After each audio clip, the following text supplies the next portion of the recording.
گوجری زبان میں اپڈیٹ سنیے۔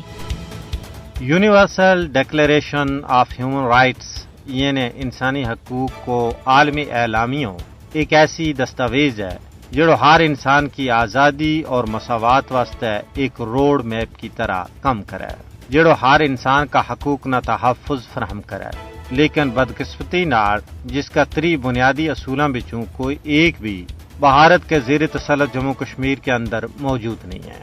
بھارت نے کشمیر نہ دنیا کی سب تو بڑی فوجی چھاونی ماں بٹا چھوڑے ہوئے ہے۔ بھارت نے مقبوضہ ریاست جموں کشمیر ماں انسانی حقوق کو ہر ضابطوں اور قائدوں اپنا فوجی بوٹاں ہیٹھ چست دیتو ہے۔ بھارتی غاصب فوج کشمیری حریت پسند عوام نہ ڈران، دھمکان اور خوف و ہراس پیدا کرنے واسطے روزانہ کی بنیاد پر قتل عام، گرفتاری، دوران حراست لاپتگی، مکانہ کی پان توڑ، زمین اور جائیداد پر قبض و چھاپہ، محاصرہ اور عزت کی پامالی کر رہی ہے۔ بھارتی غاصب حکومت نے اپنی دہشت گرد فوج نہ کالا قوانین افسپا اور UAPA کے تحت پورا اختیار دے رکھے ہوئے کہ وہ کسی بھی وقت کسی کی جان لے سکیں۔ اس درندگی پر انہوں کو کوئی محاسبہ نہیں ہے۔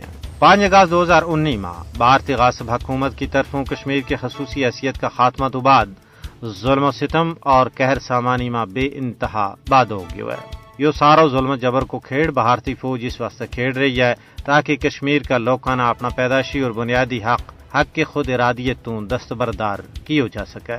حالانکہ اقوام متحدہ کی کئی رپورٹاں اور انسانی حقوق کی عالمی تنظیموں کا ثبوتوں کے باوجود درندگی کو یہ ننگو ناچ بدستور جاری ہے۔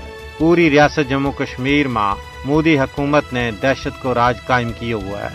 اس صورتحال میں یا اقوام عالم کی منصبی ذمہ داری بنے کہ وہ بھارت کا خونی ہتھانہ روکن میں اپنا عملی کردار ادا کریں۔